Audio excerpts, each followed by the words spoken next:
অনেক দিন আগে দুটি শক্তিশালী রাজ্য ছিল, কিন্তু তাদের মধ্যে ছিল গভীর বিরোধ।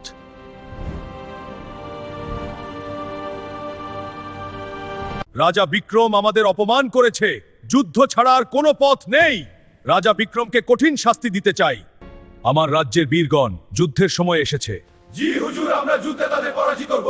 তোমাদের এই প্রতিশ্রুতি আমার হৃদয়ে সাহস যোগায়। জি হুজুর, আমরা প্রস্তুত। আমাদের সম্মান রক্ষা করতে হলে যুদ্ধ করতেই হবে। আমি আশা করছি সবাই একমত হবেন। জি জাহাপনা, অবশ্যই আমরা যুদ্ধের জন্য প্রস্তুত।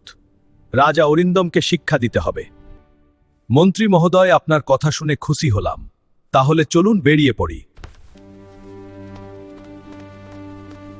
আমার রাজপুত্রকে ডেকে পাঠাও।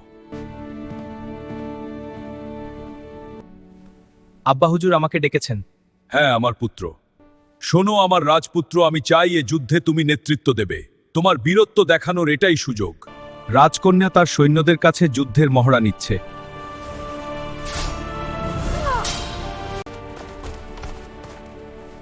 বাহ, আমার রাজকন্যা, আমি সত্যি অবাক হলাম। আমার কন্যা যেন কন্যা নয়, বাঘিনী হয়ে উঠেছে। রাজকন্যা, সামনে কঠিন যুদ্ধ আসছে। আমাদের রাজ্য রক্ষা করা তোমার দায়িত্ব। রাজা অরিন্দম দীর্ঘদিন ধরে আমাদের উপরে অত্যাচার করে আসছে। আমি চাই এর একটা উচিত জবাব দিতে। পিতা, যুদ্ধ যদি আসে আমি আমাদের রাজ্য রক্ষা করব। আমি তোমার সাহস দেখে গর্বিত। দুই রাজ্যেই শুরু হলো যুদ্ধের প্রস্তুতি। সকল সৈন্য যুদ্ধের প্রস্তুতি নিতে শুরু করেছে।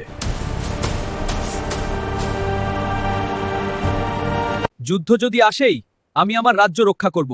আমার পিতা ও আমার রাজ্যের প্রজাদের জন্য দরকার হলে জীবন দিব, তবু এ যুদ্ধে জয়ী হব। আমি আমার রাজ্য রক্ষা করব। প্রজাদের কসম করে বলছি, এই যুদ্ধে হয় জয়ী হব, না হয় মৃত্যুবরণ করব। রাজকন্যা ও রাজপুত্র তারা তাদের সৈন্যদের নিয়ে মুখোমুখি অবস্থান নেয় এবং যুদ্ধ শুরু হয়। যুদ্ধ চলতে চলতে হঠাৎ রাজকন্যা মাটিতে পড়ে যায়। শত্রুপক্ষ তাকে মারতে এলে রাজপুত্র বাধা দেয়। আমি কোনো মেয়েকে হত্যা না করার শপথ নিয়েছি, হোক সেটা যুদ্ধের মাঠে বা অন্য কোথাও। তুমি আহত হওনি তো? না, ধন্যবাদ আমাকে সাহায্য করার জন্য। যুদ্ধ হলেও আমি তোমাকে আঘাত করতে চাই না। তুমি খুব সাহসী যোদ্ধা। তুমিও। কিন্তু এই যুদ্ধের কোনো মানে আছে কি? যুদ্ধ হলে শুধু মানুষই মরবে। তাহলে আমাদেরই শান্তির পথ খুঁজতে হবে। শোনো, আমাদের দুই দলের সৈন্যরা, আজ আমরা যুদ্ধ বিরতি করতে চাই, আর আগামীকাল আমি তোমাদের সিদ্ধান্ত জানাবো। রাজকন্যাকে দেখে আমার হৃদয় হঠাৎ এত দুর্বল হলো কেন? সে তো আমার শত্রুপক্ষ। এই যুদ্ধ কি সত্যিই প্রয়োজন? এতে শুধু কষ্ট আর মৃত্যু ছাড়া আর কিছুই নেই। যদি শান্তির কোনো পথ থাকত। সে শত্রু হয়েও আমাকে সাহায্য করল। তার চোখে কোনো ঘৃণা ছিল না। হয়তো সেই সত্যি শান্তির পথ দেখাতে পারে। পরের দিন সকালে রাজপুত্র ও রাজকন্যার দেখা হয়। আমি সারা রাত ভাবলাম, এই যুদ্ধ থামানো দরকার। আমিও একই কথা ভাবছিলাম। তাহলে চলো, এখনই শান্তির পথ খুঁজি। আমরা যদি কিছু না করি, হাজার মানুষ মারা যাবে। তাহলে আমরাই যুদ্ধ থামাবো। হ্যাঁ, একসাথে। তাহলে চলো আমাদের পিতাদের বুঝিয়ে বলি। যে করেই হোক এই যুদ্ধ আমরা বন্ধ করব। পিতা, এই যুদ্ধ বন্ধ করুন, এতে শুধু ধ্বংস আর মৃত্যু হবে। তুমি কি ভয় পাচ্ছ পুত্র? না পিতা, আমি সত্য বুঝতে পেরেছি। যুদ্ধ কোনো সমাধান নয়। পিতা, এই যুদ্ধ বন্ধ করুন। তুমি কি তোমার দায়িত্ব থেকে পিছিয়ে যাচ্ছ? না পিতা, আমি সত্য বুঝেছি। শান্তিই আমাদের প্রকৃত শক্তি। আব্বা হুজুর, আপনি চাইলে আমি রাজা বিক্রমের সাথে সমঝোতার জন্য আলোচনা করতে পারি।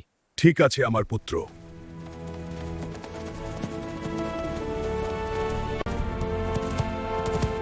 আজ আমাকে সব ঝুঁকি নিতে হবে। যুদ্ধ থামাতেই হবে। শান্তির জন্য আমি সবকিছু করতে প্রস্তুত।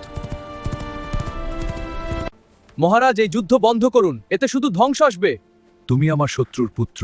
মহারাজ, যুদ্ধের চেয়ে ভালোবাসা অনেক সুন্দর। ঠিক আছে, চলো তোমার পিতা রাজা অরিন্দমের সাথে কথা বলি। ধন্যবাদ মহারাজ, চলুন তাহলে। আজ আমরা যুদ্ধ নয়, শান্তির বার্তা নিয়ে যাচ্ছি। আমি আশা করি পিতা আমাদের কথা বুঝবেন। আজই সব বদলে যাবে। আমার রাজপুত্র রাজা বিক্রমের সাথে সমঝোতার জন্য দেখা করতে গেছে। জি মহারাজ, যুদ্ধ মানেই শুধু ধ্বংস আর ধ্বংস। রাজপুত্র ফিরে এলেই সিদ্ধান্ত নিব। মহারাজ, রাজা বিক্রম আপনার সাথে দেখা করতে এসেছেন। রাজা বিক্রম এখন তাকে ভিতরে নিয়ে আসো। মহারাজ, বিষয়টি গুরুত্বপূর্ণ মনে হচ্ছে। রাজা বিক্রম, তোমাকে স্বাগতম। আজ আমি যুদ্ধ করতে নয়, শান্তির কথা বলতে এসেছি। এই যুদ্ধ আমাদের অনেক ক্ষতি করেছে। হ্যাঁ, আমাদের সিদ্ধান্তই সবকিছু বদলে দিতে পারে। পিতা, আমরা আর রক্তপাত চাই না। শান্তি আমাদের ভবিষ্যৎ। এই সমঝোতা করব, কিন্তু একটা শর্ত আছে রাজা বিক্রম। তোমার রাজকন্যার সাথে আমার রাজপুত্রের বিয়ে দিতে চাই। এটা তো উত্তম প্রস্তাব। শত্রুতা থেকে আত্মীয়তা।